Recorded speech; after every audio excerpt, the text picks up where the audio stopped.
kick off the playoffs tonight against the Minnesota Wild. All right. Do you want to go with predictions, betting odds, specific matchups? Where do y'all want to start with this thing? Let's go with betting odds first, Kevin. All right. Everybody wants their money. Everybody wants their pound of money. The Athletic, I mean... That's right, Euro pounds. Thanks. I would take a pound of money. Euro pound. The Athletic did a statistical breakdown that might be slightly flawed because the odds of either team winning in 4 games is set at 0%. Now, I hear that you might not think that's going to happen, but I feel like, no, it could definitely happen. Mm-hmm. So here are the odds for the Wild. The Athletics computer breakdown says 0% they win in 5 games. Wow.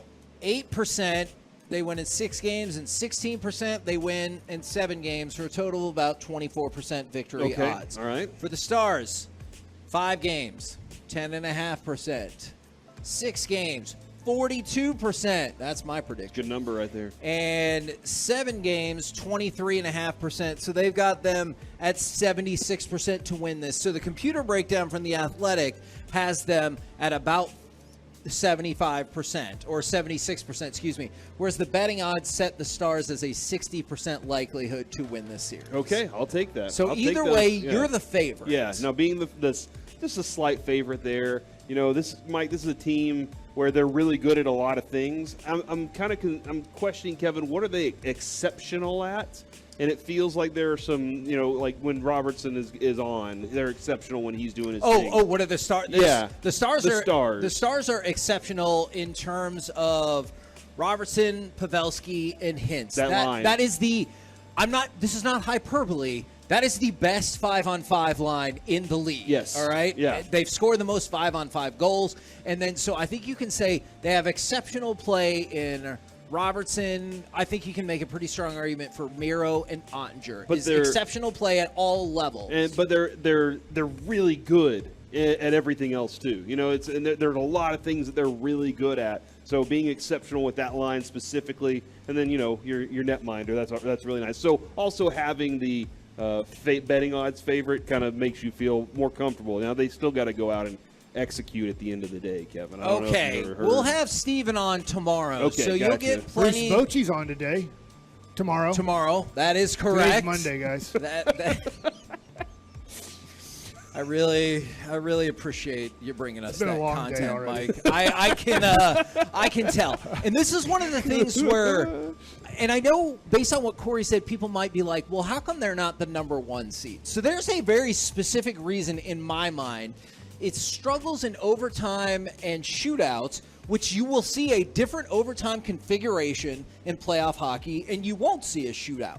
But the Stars were one of the leading teams in the NHL in terms of overtime losses. They were 3rd. They had 14. Colorado had 7. Just think about that. If you could shift those 7 points into now, instead of getting 1 point every time, you got 2 points every time because of the way overtime works, you would be at 115 points. That would not only give you the most in the Western Conference. Is that good?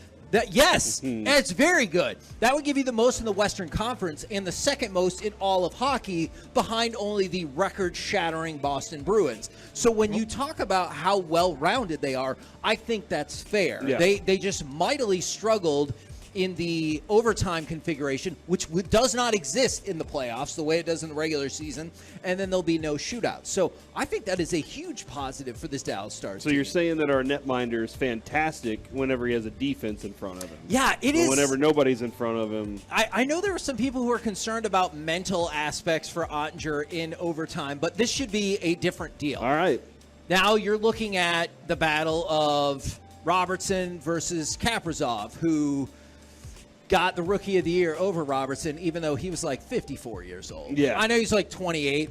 Then you have Jake Ottinger against his hometown, and then you have the hockey team we stole versus the hockey team that Minnesota had to reinvent because they were sad that we stole their team. And plus, these teams play stylistically fairly similarly, with the exception of Minnesota trotting out 2 different goalies. You feeling like – so here's the thing there, Kevin. I imagine going up to Minnesota, it's going to be kind of ruckus there, because I could see that. They're still upset about us taking their team.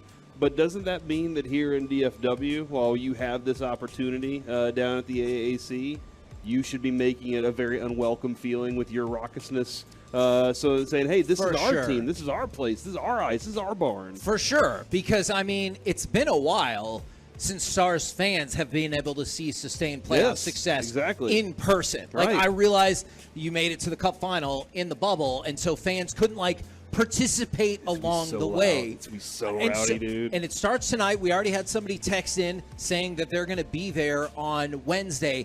But here's where the pivot's going to happen. AAC Rowdies. That's what they've always called them. Can we come up with something, I guess, more catchy than Okay, that? yeah. I feel like we should be able to figure this out. Right. Now, you can make an argument that a lot of series or a lot of games will pivot on the special teams. I think that's fair across the board. But check out specifically for the Stars, they have been elite on both sides of the special teams this year. They have the 5th best power play percentage and the 7th best goals per game. All right? So not only are they really effective at scoring when they have a power play, they're effective at scoring on 5-on-5, like you might have guessed by the fact that they have the best line in the league for that. On the flip side, Jake Ottinger has given up the 3rd lowest goals against per game in the league, or helped the Stars to that spot. And they're also 3rd best in penalty kill. So, hey. So we need to put some people in the box, is what we're saying. For sure. And also, we're okay if we get put in Exactly. the box. Now, I still wouldn't prefer that, but yeah. And so you think about it. Just fundamentally, you strip it all down. I get, like, who's going to get those 50-50 pucks? How's your blue line play going to look at everything like that? Can this team score a lot of goals? Well, I just told you that they are 7th in the league. Well, can they? How's their defense? They're 3rd in the league. Well, how are they when they're shorthanded? They're 3rd in the league. Well, how are they when they're on the power play? 5th in the league. So you're talking about these, like, sweepingly major categories. The Stars are top 7 in every single one of them. Yeah, I mean, they've been a really good team all season. They have. They did have, Kevin, they did have their lull, where we were very concerned about them for a bit. Where Was it because of load management and they were just kind of taking about a couple weeks off? And it might have been mental load management. It was not. So, maybe. It was not physical load management. Yeah, it was just this really weird spot where you were kind of concerned. You were really questioning, hey, what this team isn't looking like it did before. And then they saw something at the end of the season. They said, we want to go get this, and they went after it. And they were back together. They're a real tight group too. Like, this is one of those. Hockey must be an easy sport to play though, where it's really not physical and it's not demanding on your body like basketball is. Is it terrible is. that just on the surface, I want to say it feels like it theoretically should be physically more demanding to play hockey than basketball? It is physically more demanding, but they just decided to play. Yeah. Yes, they were on the ice. Which probably means there's going to be loads of injuries tonight around the NHL because I am not predicting lack that. of No. load management. Wouldn't NBA players love it if they could just say upper or lower body injury instead of all the other stuff? Like, they would be like, this is great. All we have to do is say it's an upper body injury and we can be out for a while. I want to, and I know there's a new edition of the Spits and Suds podcast out there if you want even more breakdown about this series specifically. I want to go back and study the history of when they just made a decision and they're like, oh, is it your wrist? Upper body injury. Oh, there and it they were is. just like, there's only 2 parts to your body, upper body and lower body. They must not have science in the NHL.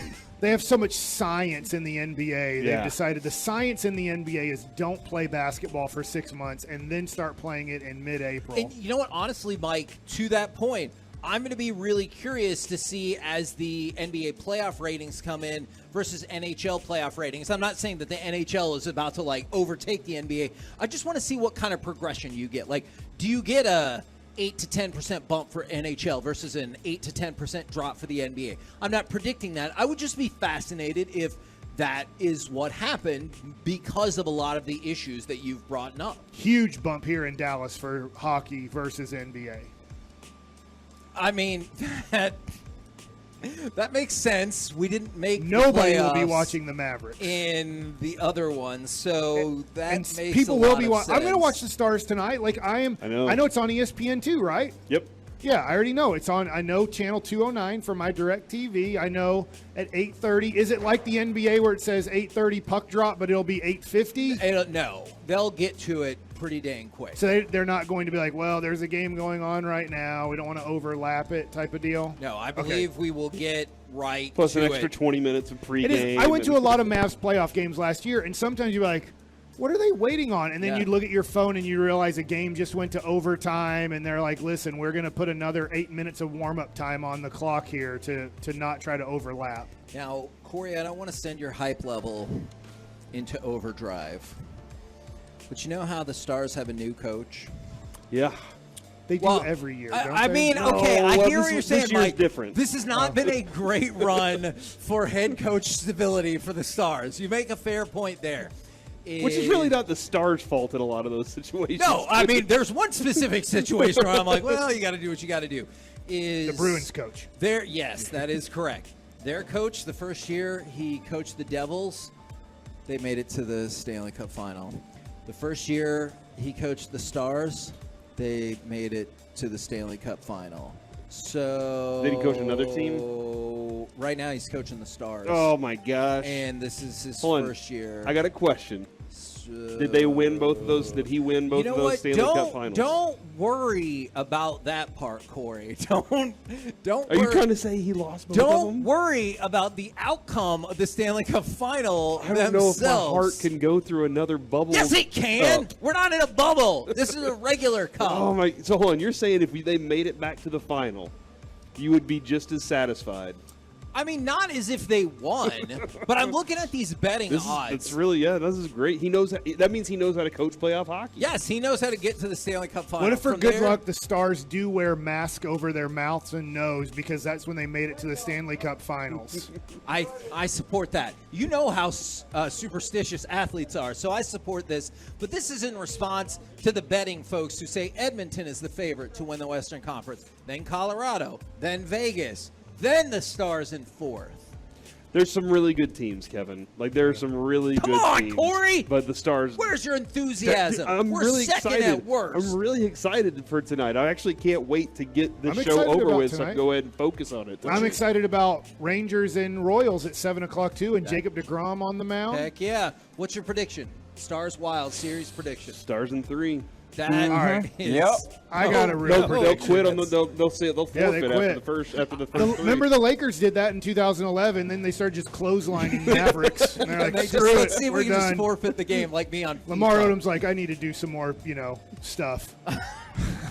I will pick DJ putting me in a horrible spot for this show, as now there are carts going behind me, people going behind me. I have to scoot up, squeeze myself into, and then I get to scoot back. If and you're then watching the fan back and cam, forth, back, there's a lot of traffic behind him. Well, but Mike, so at least now we can the see YouTube you. thing right. Yeah, I like YouTube. I watch us on YouTube, not us. I watch like the morning show and afternoon I show watch on us YouTube. on YouTube. But all right. Before you were just a shadow, so like this Okay. is the reason why we did this. But I was comfortable. So, Reggie, thus far the predictions we've got is I said Stars in 6, Corey said Stars in 3, and Mike said he predicts he's in a bad spot. Do you have a prediction? Stars in 5. Oh, I love it. Yeah, I We're would gonna lose also the like to game. go Stars in 5. Stars win 5-0. Stars lose game 3 just because they want to. He's calling a shot. They're load management that game. I bet that there is no way that happens. Like, Ben would fight people to get back out on the ice. Mark Cuban's from Pittsburgh. Does he ever look at hockey and go, what a bunch of morons?